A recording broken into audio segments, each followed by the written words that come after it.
views expressed on this program are those of the hosts, guests, and callers, and are not necessarily those of this station, its management, or other advertisers. You're listening to Transformation Talk Radio.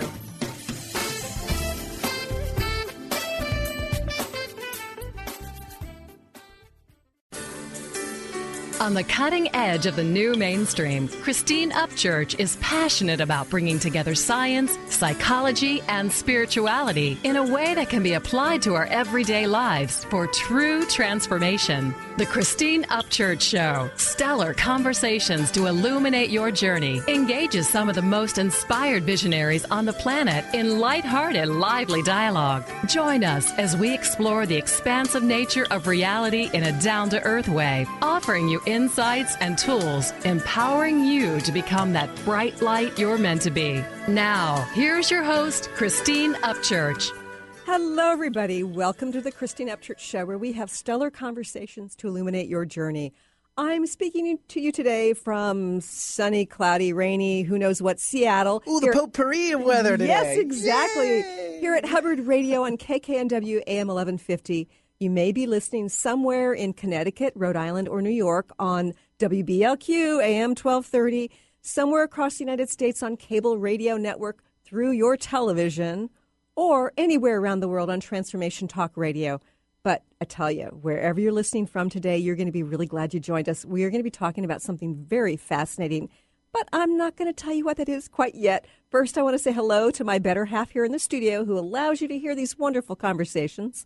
Mr. Benny Mathers. Hi, Benny. Hi, good day, Christine. Good day, and happy Friday to you. Thank you, and yes to you too. I'm so happy it's arrived. We're almost done. Well, I'm almost done. I don't know about your day, but it's been a long one already. Well, you know, I'm passionate about my work, and my work includes some writing, and I never know exactly when I'm going to be working. So Friday doesn't mean the same to me as it did once upon a time. But, that's where I'm at, apparently. But work doesn't mean the same to me as it did once upon a time. I love what it is I do. And I love it too. There's just some times where I need to just step away and breathe for a minute. Yes. And then I can go back at it again. So. Yeah, and you need to be exposed to those wonderful kids of yours, oh, those my little nuggets. Yeah. Have they turned 5 yet? Yeah, it was back on the 10th, and so they're almost 2 weeks into it already, and so they're having a wonderful time and enjoying 5. They're acting a lot older than that, which kids usually do. So. They do. They do. They thinking they know everything. They do. Ha. Parents know more. So yeah, you right. think. So you just think, you wait. Just you wait. Right? Yeah. Before I get into our wonderful guests who are joining us here today, I wanted to remind listeners, if you live in the Seattle area or if you're coming to the Seattle area sometime soon, I'm going to be presenting at the Women of Wisdom Conference on February 15th. I'm really excited about this. Been invited to speak there. I will be talking about the vibration of change, which is this unifying model that looks at what is it that is required for all positive, lasting change, regardless of whether you're talking about healing an illness, shifting relationships in your life, changing the way you feel about your family, whatever it is. There are some very specific principles that you've probably never heard about before that are required for all positive, lasting change. And when you learn this and you see this from this new perspective, it can inform you as an individual how you can become more empowered to create positive, lasting change in your life. Again, it's February 15th at the Women of Wisdom Conference. If you go to ChristineUpchurch.com to the events, you can click on that and register from there or learn more about it on my website.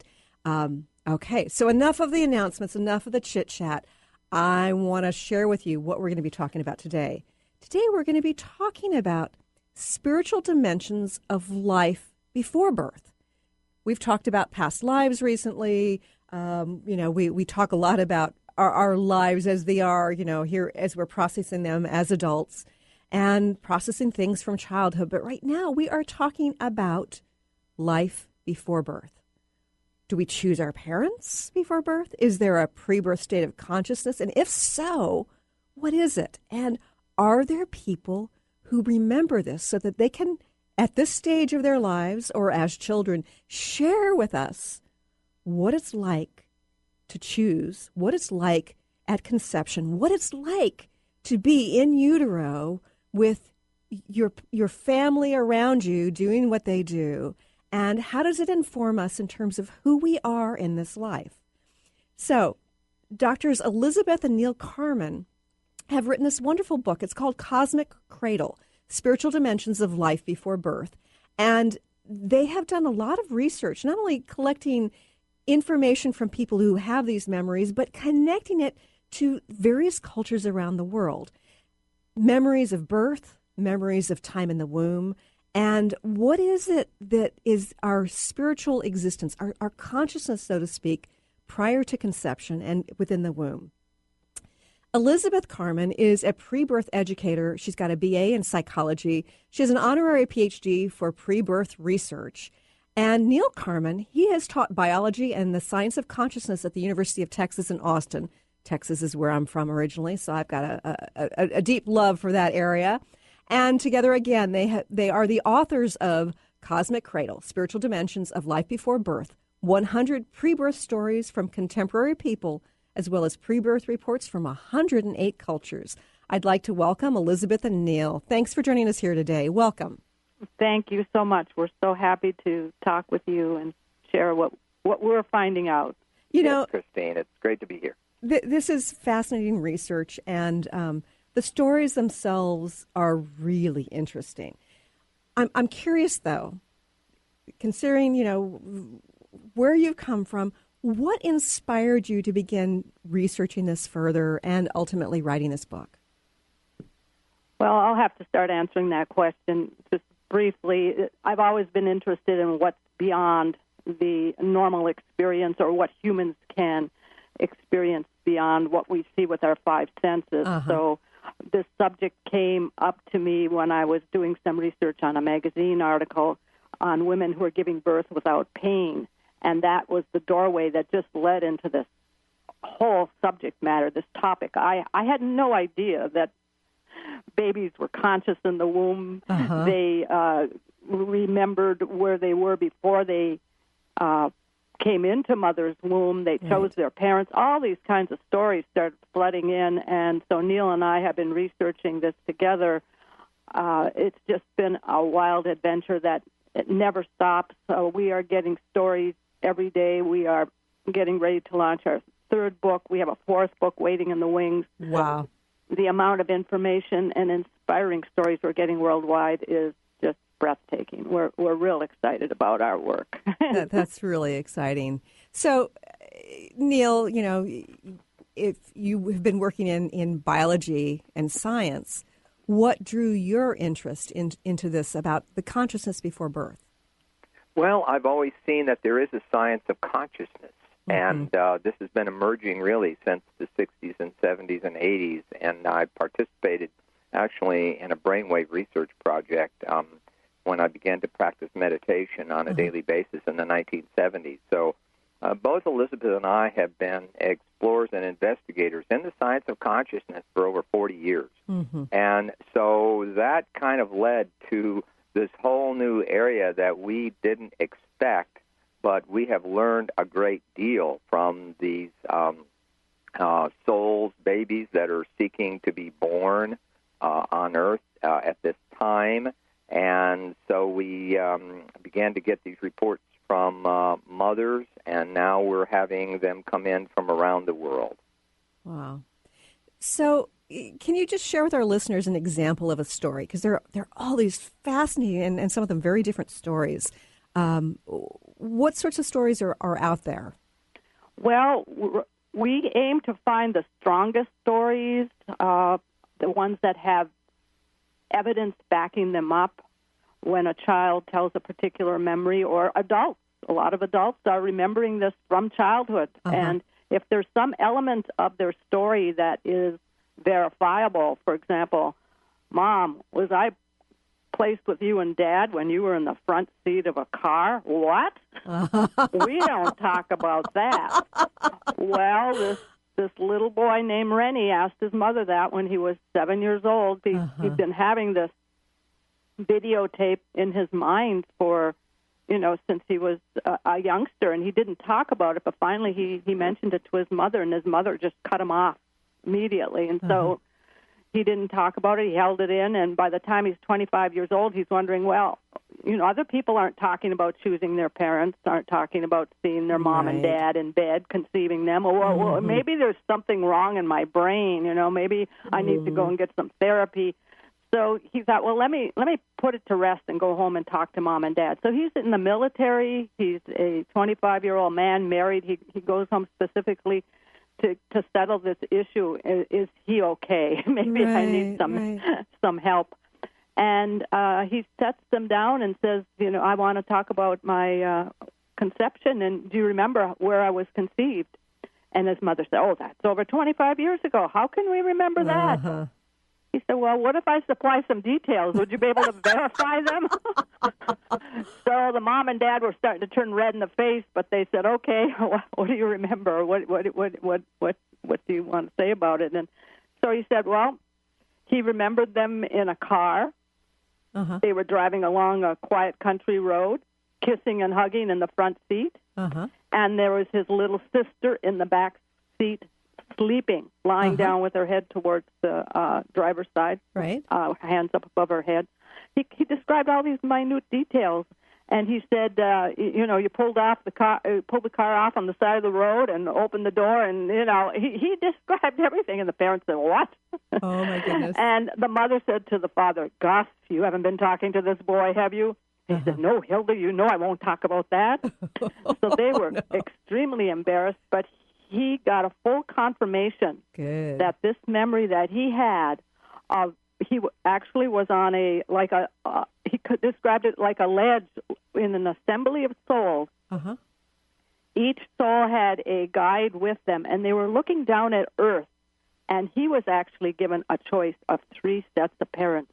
He saw couple number 1. Uh-huh. It was a bedroom scene, and he describes it all in our book. People can read the details. Couple number 2, another bedroom scene. Uh-huh. Couple number 3 was this in the front seat of the car. Uh-huh. And he was told what his life would be like if he chose couple number 1, number 2, and 3. It was going to be pretty easy with number 1. They were wealthy families. Things were going to go pretty smoothly, not much of a rough ride. Number 2, kind of middle of the road. Number 3, very challenging, lots of obstacles, difficult to meet your, full potential. Right. But he questioned his guide. He said, but if I pick that number 3, won't my rewards be greater? Yeah. The guide said, yes, but it's not going to be a piece of cake. He said, that's the one I want. Are you sure? Are you sure? He gives him 3 chances to back out. Randy said, nope, that's it. And then he felt himself spiraling down this, like a tunnel of light. Uh-huh. And the next thing he knows, he's 4 years old. He doesn't remember being in the womb. He doesn't remember the birth, but he remembers 4 years old and the family's talking about death because they've just come home from the funeral of a family member. Uh-huh. And then he says, and they're talking about, well, Aunt Jenny is back with the angels, trying to explain death to this little 4-year-old. Sure. And then he thought in his mind, oh, yeah, I know what they're talking about. That's where I came from, and that's where I'm going to go back. I understood. He didn't say it to them, but he understood in his own mind. Right. So this is a very beautiful story because it's such a strong validation. Also, there's a lot of validation in terms of how his life played out and how he knew ahead of time life is going to be a rough ride, and he wasn't, even though it was very, very rough, and people can read the details, he had a sense of humor about it because he knew he chose it. He said, I'm 10 steps ahead of everybody else. I realized I picked this path, and he was comfortable with everything. And it's so fascinating, and good for him for not, forgetting that information as he grew into adulthood, because I think a lot of kids do. We have to go to a quick break, but more with these fascinating stories with Elizabeth and Neil Carman when we return here in a few moments.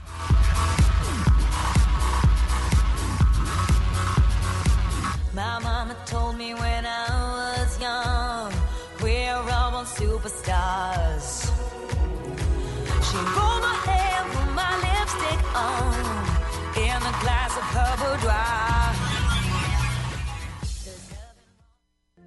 Serenity Bliss Holistic Spa is a complete approach to wellness. Serenity Bliss offers integrated therapies for whole body health, from facials to massage, from laser skin treatments to herbal wellness, from chiropractic care to energy healing. We work with teens who want to put their best face forward, adults of all ages who want to maintain that youthful glow, and anyone who wants to enjoy vibrant well-being head to toe. Serenity Bliss Holistic Spa is bringing the European approach to restoring natural beauty and wellness here to the Seattle area. Located on the east side off the beaten path, yet just minutes from the freeway. If you'd like to experience the joy of relaxation, skincare excellence, and total wellness, then come experience your Serenity Bliss. To learn more or to schedule an appointment, visit SerenityBlissHolisticSpa.com. That's SerenityBlissHolisticSpa.com. Or call 206-229-0086. On the cutting edge of the new mainstream, Christine Upchurch is passionate about bringing together science, psychology, and spirituality in a way that can be applied to our everyday lives for true transformation. The Christine Upchurch Show, stellar conversations to illuminate your journey, engages some of the most outstanding visionaries on the planet in lively dialogue to inspire you to become that bright light you're meant to be. Join Christine every Friday at 11 a.m. Pacific Time on KKNW, AM 1150, and Transformation Talk Radio. This is Peggy Snow, practitioner at Stellar Reflections, with a Stellar Reflections Minute. So many people these days are trying to find ways to relieve their stress. What happens to our breathing when we're feeling overwhelmed and stress? When we tune in, we realize that we're either holding our breath or taking very shallow breath to signal the body that all is well, which most of the time it is. Sometimes all that is needed is a nice, deep breath to break the cycle. First, exhale to get all the stale air out by engaging the abdominal muscles and blowing gently. Next, take a nice full breath in, feeling it fill your body all the way down to your hips. Release fully and enjoy the freedom of movement. Notice how your body feels. Do you feel refreshed? Calmness is only a breath away. This has been a Stellar Reflections Minute. For more information about what we offer at Stellar Reflections, visit us at stellarreflections.com or call 425-999-9836. That's 425-999-9836. Called the Oprah of radio by her listeners, award-winning host Dr. Pat Baccili is blowing the doors off of traditional talk radio. Get ready for an energizing delivery and powerful interviews with leaders in the field of human potential. Dr. Pat's fresh, new perspective on living life full out has catapulted her show to the top of talk radio. Tune in and Dr. Pat will help you thrive instead of merely survive. Visit thedrpatshow.com. That's THEDRPatshow.com for listening times in your area.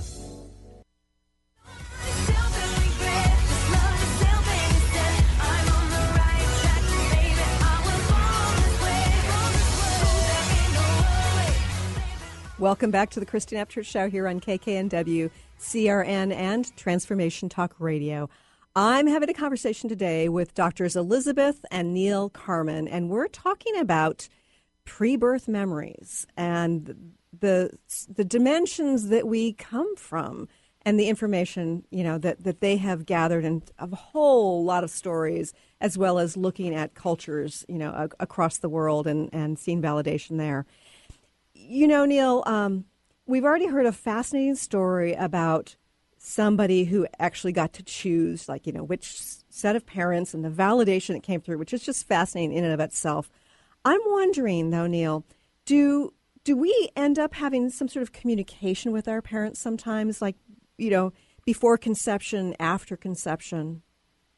Yes, I definitely think that there is kind of a group communication process going on within the families and between guides, unseen guides that are kind of hanging around with the unborn children that are waiting for the parents to grow up and maybe to find each other and get married and start having a family. And so sometimes these kids report this process going on for years before they're able to sort of land down here into these families.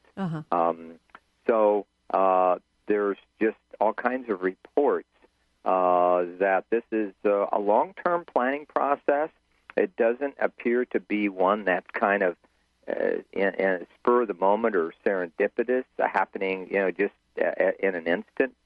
That the kids have even reported that, oh, Mom, I was waiting for you to be born, okay? I saw you when you were up in heaven, and I saw, grandparents and all that.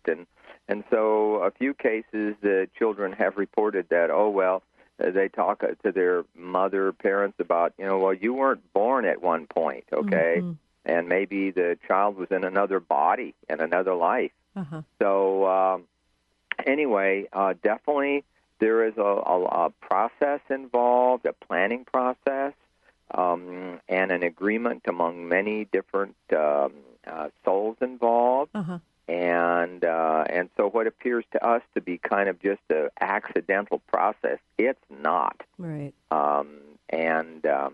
So even sometimes the grandparents are, up in the heavenly world, and they're helping the grandchildren be born into the families, and then as the little grandkids are growing up, they see a picture of grandpa, grandma, and they say, I saw them up, and then the parents ask, well, how they were gone before you were born. Right. I saw them up in heaven, and I talked to them, and they helped me come down here to be with you. So the children just tell amazing stories, and if you only heard one or two of these, you might dismiss it as, statistically insignificant. Right. But there's more and more of these cases coming in, and the children are very serious when they say these things. They say it in a matter-of-fact tone. Over a period of time, they may say it consistently. And then, for them to recognize their grandparents in pictures and saying, I saw them up when I was in heaven. Yeah. And the parents are just baffled. So there's a great deal of this coming out, and we're very excited that, we can share this with people. Right. So, Elizabeth, if we are hearing more and more stories about it, do you feel that it's just the information getting out there that's always been around, or do you think that there's some sort of change underway that is having children and perhaps adults remember more and more information about their pre-birth? Well, I'm leaning to that. Maybe it's been out there before, but I think it's progressively increasing. I think we are shifting into a newer age, a more enlightened time, and we're having higher beings. These children are very high consciousness who are coming in. And I think this is a good sign for humanity and for planet Earth's future. I agree. And it's very inspiring to us because we've been doing these interviews and collecting these stories since the late 80s. And, definitely the pickup now is like, it's on ultra speed. So of course, we have a wider reach now with the internet, but I think I really feel that it's pointing in the direction of a new future for the planet. Well, I certainly know that, I've had experiences with my kids when they were younger. I was telling you a story on the break about how after trying to birth at home with a midwife, I ended up needing some forceps help and ended up in a hospital with a doctor. And when my son, and they basically turned him around before trying to pull him down and out. And my son, when he was like 2 or 3, we were driving in the car one day, and all of a sudden he got angry and he said, "You hurt my leg when I was born." And I mean, he just went on and on and on. And my older son, and I were kind of looking at each other like, yeah, he's talking about the day he was born. And we had never told him that, we had to, the doctor turned you around and, twisted you around. But he remembered. And so that, to me, was fascinating in and of itself about the birth. But we're talking about consciousness that goes well before the birth. And so I'm curious, Neil, do people actually, adults have communication with their children sometimes before they're born? Yes, absolutely. One person, Beverly, she didn't have Taylor for about 25 years. She knew since she was a child that she was going to have one little boy, and she was communicating with him. He was hanging around for a long time, and as she was about to get married, she was diagnosed with cervical cancer, and she pleaded with the doctor to leave her enough reproductive tissue for a pregnancy, and that's all she ever had. And she did have one successful full-term pregnancy, and the boy is now a young adult, and he is a gifted being, and told her that he had memories. As soon as he could speak, he talked about what happened at his birth, where he wound up releasing from his kidneys. He peed on the delivery doctor, and everybody laughed, okay? And he told his mother later about that, has evidence that he remembered what was happening at his birth. Right. Plus, he also had certain desires for her to eat grapes and cottage cheese and chocolate during the pregnancy. And the doctor was amazed because actually she had what the doctor felt was a perfect diet, that she didn't need any vitamins because she was eating so many things. But Beverly said that she got a great deal of telepathic information of what to eat from the boy. And so it was amazing because she had the cervical cancer, and the doctor had warned her, Beverly, I don't know if you'll ever be able to have pregnancy, and even a full-term pregnancy, not very good chances, but she did.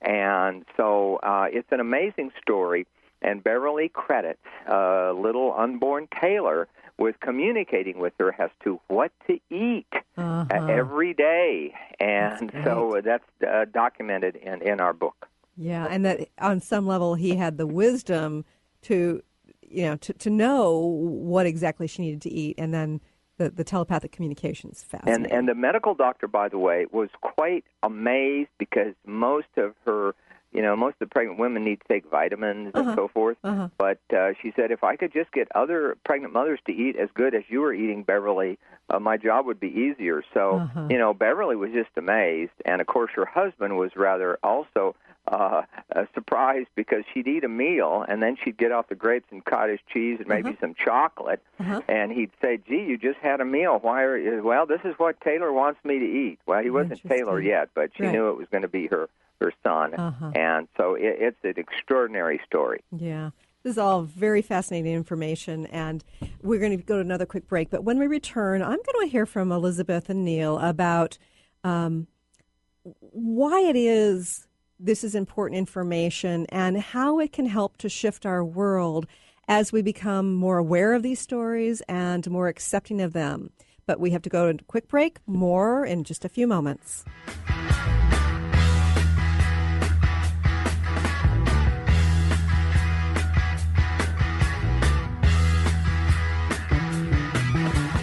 Get your motor running. Head out on the highway. Looking for adventure. What is a master soul gardener? With Nomi Bahar, you can be one too. Her revolutionary Gates of Power method is a comprehensive program that addresses every aspect of yourself and gives you the tools to tend to the seeds of your soul's garden. Let Nomi guide you through and beyond what's holding you back and help you embrace the life you've always dreamed of. To learn more about upcoming classes and workshops, visit gatesofpower.com today. On the cutting edge of the new mainstream, Christine Upchurch is passionate about bringing together science, psychology, and spirituality in a way that can be applied to our everyday lives for true transformation. The Christine Upchurch Show, stellar conversations to illuminate your journey, engages some of the most outstanding visionaries on the planet in lively dialogue to inspire you to become that bright light you're meant to be. Join Christine every Friday at 11 a.m. Pacific Time on KKNW, AM 1150, and Transformation Talk Radio.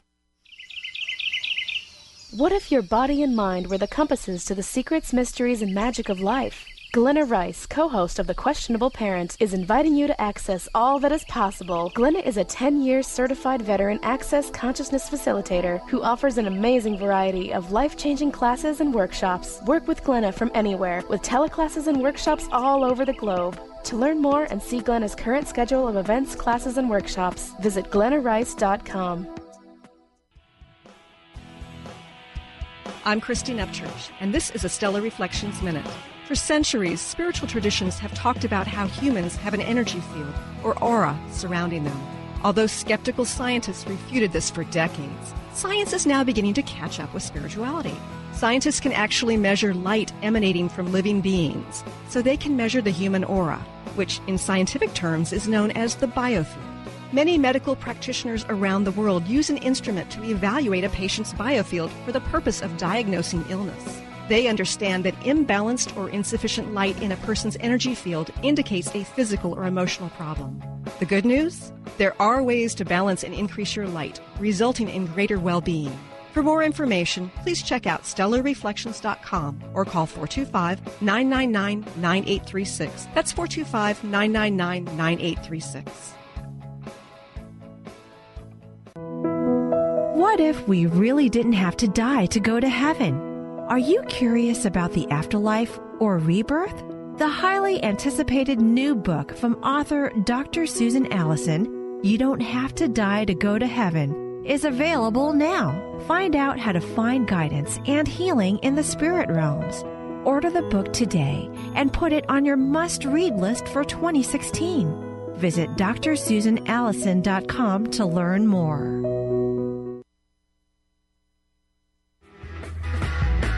Yeah, darling, go make it happen.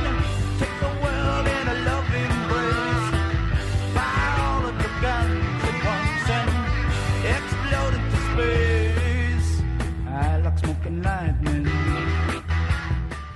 Welcome back to the Christine Upchurch Show. I always appreciate the music that you choose and how you get it to be topic related, Benny. Well, who doesn't want Born to be Wild? I mean, you're a wild woman right there, so you're just living it.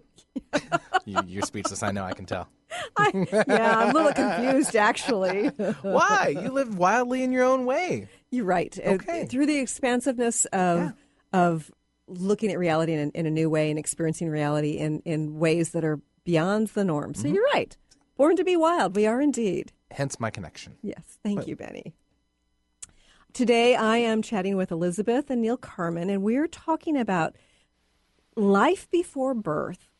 Now, before we get into more conversation, and you've got some fascinating stories and interesting things to say, I want to share with our listeners what your website is, because I want them to be able to find their way to this research, find their way to these books. CosmicCradle.com is our website, and also we have a very active Facebook page, and I like to create all kinds of beautiful illustrations to go along with different stories or little snippets of stories to give people a taste of the book. So Facebook has a lot of activity and people commenting and sharing experiences on there. So it's Cosmic Cradle, Spiritual Dimensions of Life Before Birth on Facebook. So those are two good places to find us. And our book is available worldwide.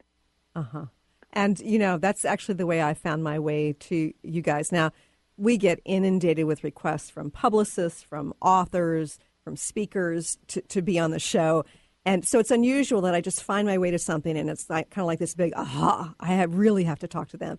And this was one of those situations because this is fascinating information. And one of the things I love about this is it's not just about putting people through some sort of psychological regression to have them remember. You are collecting stories where people have conscious memory of some fascinating pre-birth experiences. And my hat's off to you. As a former research statistician turned healer, I appreciate people taking a more scientific approach. Well, there's so much out there that just to limit it to the natural cases, we're overwhelmed. And if we were to start going into hypnosis and regression, our books would never get done. So we are zooming in on that area, and we feel this is the more untainted, so to speak, area.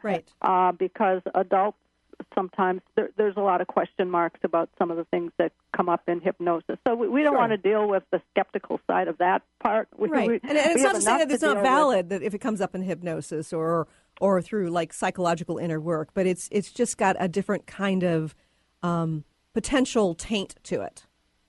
Yeah, so it's already a controversial subject, so we didn't want to make it any more controversial. Right.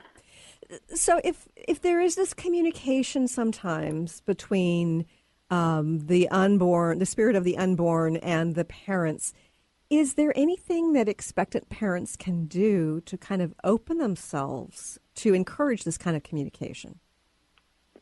Well, I think definitely realizing that there is a conscious being in there is one of the first steps, and that parents can communicate. Be quiet and communicate to the child. Before conception, you can be doing communications, or once the pregnancy is confirmed and you know you have a baby in the womb, the mother can start talking directly to the child. I suggest laying the hands on the womb and communicating, love to the child. I love you. Thank you for choosing me to be your mother. Right. I'm so looking forward to having you in my life, and just have a conversation and see what happens. You may be getting messages back if you're sensitive enough. Even if you're not getting messages back, sending these positive thoughts. That child inside of you, that growing child, is fully conscious, whether you believe that or not, but it will be picking up this positive message that you are sending it. Yeah, and that brings up an important point about how conscious they are, and it's not just to the direct communication when you're speaking to them. Neil, you guys have some fascinating stories about how the babies in utero, the souls, are actually very aware of what's going on within the context of the family, and not just with the mother, but everything that's going on around. Do you have a story to share with us about that? Let me think. Can you remember one? I've got so many stories in my head. Let me think. A story where the baby is in the womb and it knows. Okay, I know a very good one. It just popped into my mind which one we could share, and that is a woman today who's 30 years old, and she remembers this whole memory that I'm going to share you. And she first told her mother when she was 2 or 3 years old, "Mommy, I was in your tummy twice." "Oh, really?" the mother said. "Yeah, I was flushed down the drain, washed down the drain. Then I came out as a zipper." "What?" Anyway, as the child gets more vocabulary and articulate, it's able to explain that it recalls a miscarriage that took place when the mother was taking a shower and the baby was washed down the drain. It happened very early in the pregnancy. Wow. She remembered being in the womb the whole time in the second pregnancy that came a year later. She remembers the whole come out like a zipper. It was a C-section. C-section, yes. And so she remembers all this, and she also told her mother. She remembered why she was a boy and she came back as a girl. And she heard an argument that took place between the parents, and it was regarding what if it's a boy, we're going to do this. And the mother said, "No, we aren't." So people could read the story for that. It's pretty intense stuff. And so there was a big controversy, and the soul waiting to be born realized if I come in as a boy, this marriage isn't going to last, and I want both these parents. So she came back as a girl. She chose the miscarriage, and she remembers going down that drain in the shower, looking up at her mother. Mother's washing her hair, and she said she felt herself go down the drain, and then the experience ended. She just ended, and then she was in an interlife state in a spiritual dimension where she was given an option to come back to these parents or four other sets of parents, and these were the only parents she would choose. She wouldn't even give the others the time of day. This was A++ in her book. So she came back as a girl, and she remembers that to this day, and it's fully confirmed the mother had this miscarriage, and the mother remembers that shower when the baby, she felt something drop out of her body, and she looked down and she saw a white blob go down the drain, and she said, "Oh, it's the baby." She went to the doctor. The doctor confirmed it, and that was the morning after the argument with her husband. And so the pregnancy had been going very beautifully, all kinds of love and happiness going on, and then all of a sudden the girl who's recounting the story said her world was rocked by this emotional. It was an outrageous argument. Fascinating. And so she was fully aware of that argument. Yeah. Anyway, that's one example I can share. And she and this girl has the complete memories today. She's just a little over 30, and she still has the full blown memories of what happened to this very day. And it was remarkable to meet them and talk to them about all this because the mother validates all of it. Yes, yes. So Neil, I know that there's some other stories in your book about miscarriage. What sorts of communication goes on sometimes consciously between the mother and the soul of the child when a miscarriage is going to occur? Well, we have a case of a boy who was hoping to get a little sister, and the mother was pregnant but lost the baby, and what happened is obviously the little boy catcher was communicating with this being, this pregnant sister that she was going to have, but she miscarried. And before she told her little son that something had gone wrong, she was crying in the car after they had dropped the grandmother off at the airport. And he comforted her. The little boy comforted the mother, saying he knew what she was crying about and that not to worry, that the little girl was up in heaven. Oh, wow. And then, I don't know, sometime later, he came up to the mother. This is months later, and he put the TV remote control to the mother's belly. And she said, "What are you doing, catcher?" And he said, "Well, I'm talking to the little baby in there." And his sister said, "What are you talking about? I'm not pregnant." Well, a few days later, she turned out to be pregnant, and she wound up having a little girl, a little sister for catcher. So he was right on. He knew. Very fabulous. Psychic, although right now he's, 7 or 8, and he doesn't remember this anymore. Right. But he was communicating with the little girl. Now, I don't think the one that came back after the miscarriage was the same. It was a different one. He said that when he had the remote control. She said, "Well, catcher, I told you there's not a baby in there anymore.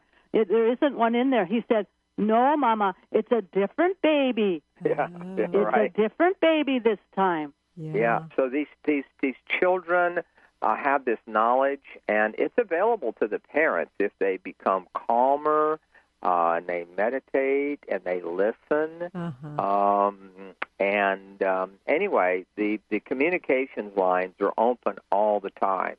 But some people maybe have too much mental chatter, too much worry, and they need to have, more patience, more calmness, more faith.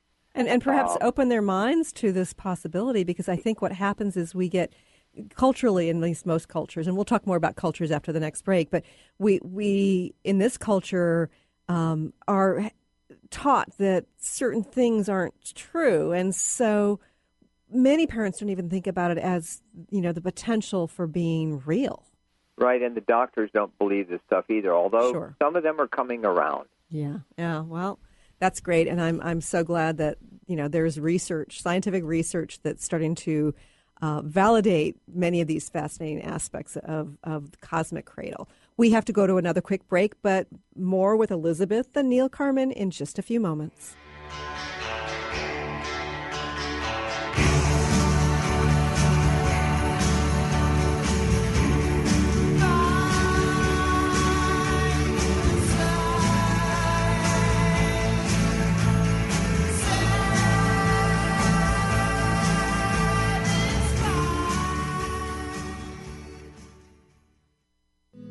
I'm Christine Upchurch, and this is a Stellar Reflections Minute.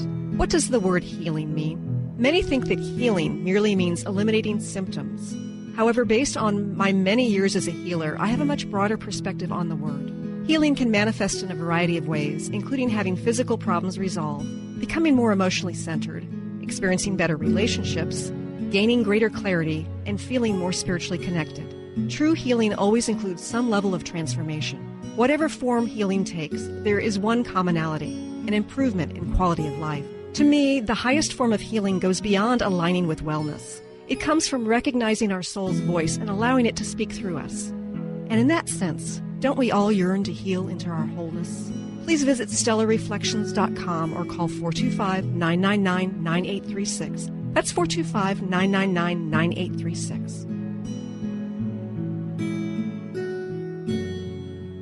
If you're one of the millions of Americans suffering from anxiety, you probably know how powerless and out of control this emotion can make you feel.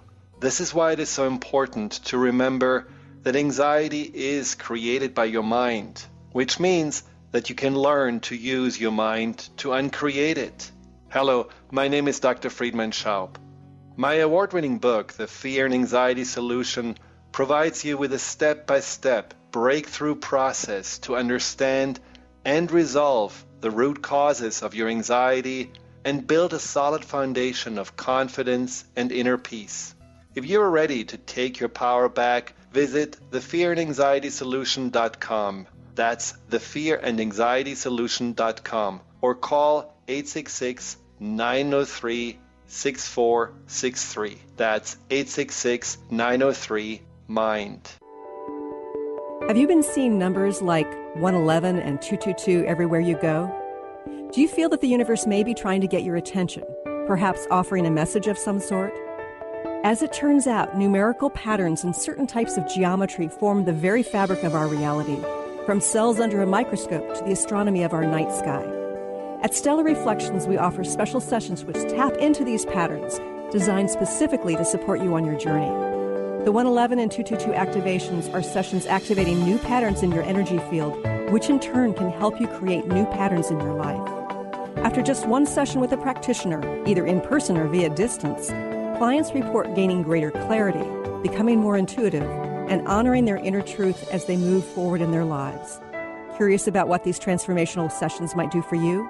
Call 425-999-9836 or visit stellarreflections.com. That's stellarreflections.com.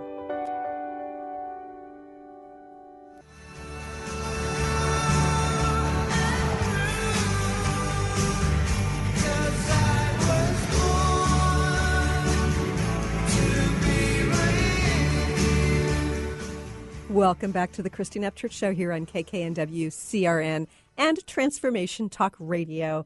I just love these songs that Benny comes up with, you know. I actually impressed myself with that one, yeah. too. I don't know that I've actually heard that song before. Dave Edmunds, it was just kind of, it's a rare one, but it just seemed to fit perfectly, right? It does. I know. Well. I'm talking to Doctors Elizabeth and Neil Carman. And, you know, this is a fascinating book, and I haven't gotten all the way through it yet. Just got the book a couple of days ago, but I'm fascinated by these stories. And I think that we humans tend to learn best about reality through story. And one of the things I find so fascinating about your book and your research is the fact that it's not just about these individual stories. You have managed to connect it to cultural stories. Can you tell us a little bit about that? Just a little tidbit on that. After I had been doing some of the initial interviews, Neil said, well, why don't you go to the library? You might find some interesting, cross-cultural information. I said, well, I don't want to go to any old dusty library and start digging through the stacks of books. Uh-huh. But then my curiosity got the best of me, and I thought, that's probably a good idea. I'd like to know, have other cultures reported these experiences? Is this new to our age? And I started going to the library every week.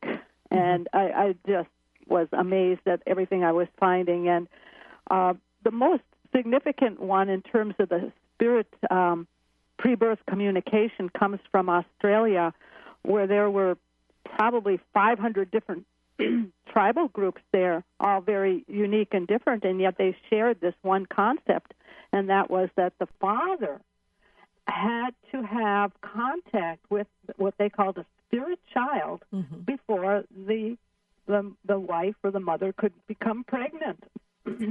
And when this was first discovered by the Westerners, they thought, well, these people are so primitive, they don't even understand how sex works and how babies come into the world. Right. They talk about spirit children and things like this. This is just absurd. We should just put them on a reservation and let them die in peace. This testifies that they're the link between man and the ape. So there was a lot of prejudice against their beliefs and a lot of ridicule. And it came out later with more recent anthropological work that these people were actually more enlightened, and actually we also highlight them in our book. So it's not like it's widespread that people are recognizing this, but there were a few people that recognized it as well as ourselves, that these native peoples were very close to nature. They were very intuitive, very psychic. They had all kinds of other things going on, other communicating with people hundreds of miles away and knowing that another person had given birth to a baby or someone had died in the family. They had all kinds of experiences like that. And what happened is with the westernization of their country, they started to have a decrease of these experiences, which was documented by a German doctor right before World War II. Dr. Lummel went over to Australia, and he looked at the different cultural groups there, and there were those that were living as, fully assimilated into the Western culture. There were those who were living on missions, and then there were those who were still out in the outback, who are living the life they have always lived. And what he found is that those that were assimilated were having a population decline because they were not having spirit child dreams anymore. They said that we can't pick up the name, we can't hear it, we don't experience it. And they're saying, well, just have more sex with your wives. No, that's not it. The spirit children actually were refusing to come in. And then in the case of those in the outback, they were having fewer dreams also, and they were having more visions of, the impending doom of their culture. Right. And so that was a very interesting study that was done on that culture. And those people, when they were interviewed, their shaman says that we have been here. You Westerners say we have been here for 60,000 years, yet it's much longer. We have lived and kept the earth as it was on the first day. So they're saying that they're very... and there's actually... Greg Braden talks about the scientific evidence that we humans have been around much longer. But, we've just got about a minute and a half left. And Neil, I really want to hear your perspective about why it is that this research that you two have been doing is so important now. Well, it's really showing that there's a whole new world that is dawning, and it's the realm where the heavens are around us, and these are opening up. They're getting closer and closer. And these children are sharing how there's, you could say, a two-way highway, going up and coming back. Right. And it's something that we all need to be aware of because we make that journey in our life. And so this is information that's very relevant about how we are born, where we come from, what we're doing here on Earth, and where we're going after this life.